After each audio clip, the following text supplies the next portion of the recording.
Welcome to Falcon computer academy.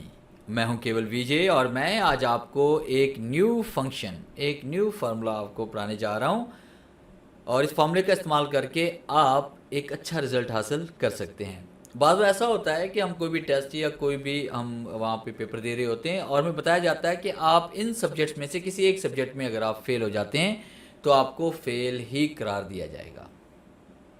तो हम चाहते हैं कि जब भी किसी एक सब्जेक्ट में यहाँ पे कोई कैंडिडेट हमारा फेल हो जाता है तो कंप्यूटर हमें वहाँ पे रिजल्ट में फेल शो करवाए। अगर वो पास है, अगर तमाम सब्जेक्ट्स के अंदर पास है, तब वो पास शो करवाए। तो इसके लिए हम इफ़ और एंड का फंक्शन यूज़ करने वाले हैं। तो लेक्चर स्टार्ट करने से पहले हमेशा की तरह यही कहूँगा कि अगर आज की इस वीडियो से कुछ आप सीख पाएँ, कुछ आप न्यू लर्न कर पाएँ, तो इस वीडियो को लाइक और शेयर करना मत भूलिएगा। तो स्टार्ट करते हैं आज का लेक्चर।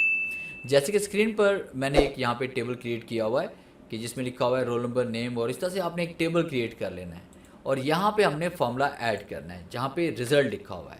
अब देखें कि इसी में अली हमारे पास यहाँ पे 31 नंबर इसने लिए और हमारे पास जो पास है वो 33 वाला है।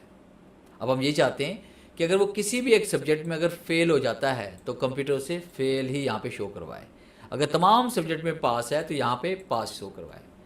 तो इस फॉर्मूले का हम यूज़ किस तरह से करेंगे, इज इक्वल टू आपने राइट करना है, आपने टाइप करना है इफ़ ब्रैकेट शुरू और आप टाइप करेंगे एंड का फंक्शन और आप ब्रैकेट स्टार्ट करेंगे। फिर उसके बाद जहाँ से आपके सब्जेक्ट शुरू होते हैं, जैसे मेरे पास सब्जेक्ट यहाँ पे शुरू हो रहे हैं E5 से, या आप यहाँ पे क्लिक कर लें। जैसे मैथ के नंबर 59 है तो 59 के अंदर मैंने क्लिक किया और मैं यहाँ पे कंडीशन अप्लाई कर रहा हूँ ग्रेटर देन बड़ी हो या बराबर हो जाए 33 के।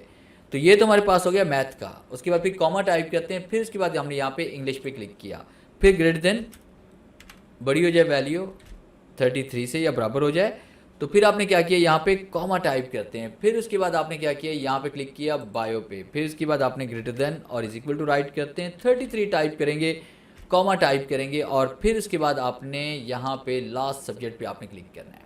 तो लास्ट सब्जेक्ट हमारे पास किस में आ रहा है, यहाँ पे कंप्यूटर का है, तो हमने यहाँ पे टाइप कर लिया, फ़र्ज़ कीजिए कि H5 और उसके बाद यहाँ पे हम ग्रेटर देन और बराबर हो जाए 33 के। तो यहाँ से टाइप करेंगे, फिर ब्रैकेट क्लोज और उसके बाद कॉमा टाइप करेंगे, इन्वर्ट कॉमा। आप अगर फ़र्ज़ कीजिए रिजल्ट हमारे पास 33 से अबव आता है तो उसे पास कर दिया जाए। तो इन्वर्ट कॉमा में आपने यहाँ पे पास लिखना है, invert comma close and comma close. अगर 33 से कम है किसी भी सब्जेक्ट का रिजल्ट तो फिर वो क्या करे, इसको फेल कर दे। तो यहाँ पे आप इसमें राइट कर लेंगे fail, invert comma close and bracket close और उसके बाद जैसे हम एंटर प्रेस करेंगे, देखिए हमारे पास यहाँ पे रिजल्ट फेल यहाँ पे शो हो रहा है। क्यों शो हो रहा है फेल, क्योंकि यहाँ पे एक सब्जेक्ट इंग्लिश के अंदर ये फेल है। अब जैसे हम इसको ड्रैग करेंगे नीचे की तरफ तो आप देखें कि ये वाला बच्चा पास है। इसमें देखिए हमारे पास तमाम सब्जेक्ट के अंदर इसने जो है ना अच्छे मार्क्स हासिल किए, तो यहाँ पे पास शो हो रहा है। इस तरह यहाँ 32 है तो यहाँ पे फेल शो हो रहा है और यहाँ पे 20 है तो यहाँ पे ये फेल शो हो रहा है। तो इस तरह से आप ये फार्मूला यूज़ करके आप अपने नताइज को हासिल कर सकते हैं। उम्मीद है आज के इस लेक्चर में ज़रूर कुछ नया सीखने को मिला होगा। वीडियो अच्छी लगी तो इसे लाइक कीजिए और अपने दोस्तों के साथ शेयर कीजिए। मिलते हैं हम नेक्स्ट लेक्चर में, तब तक के लिए गुड बाय।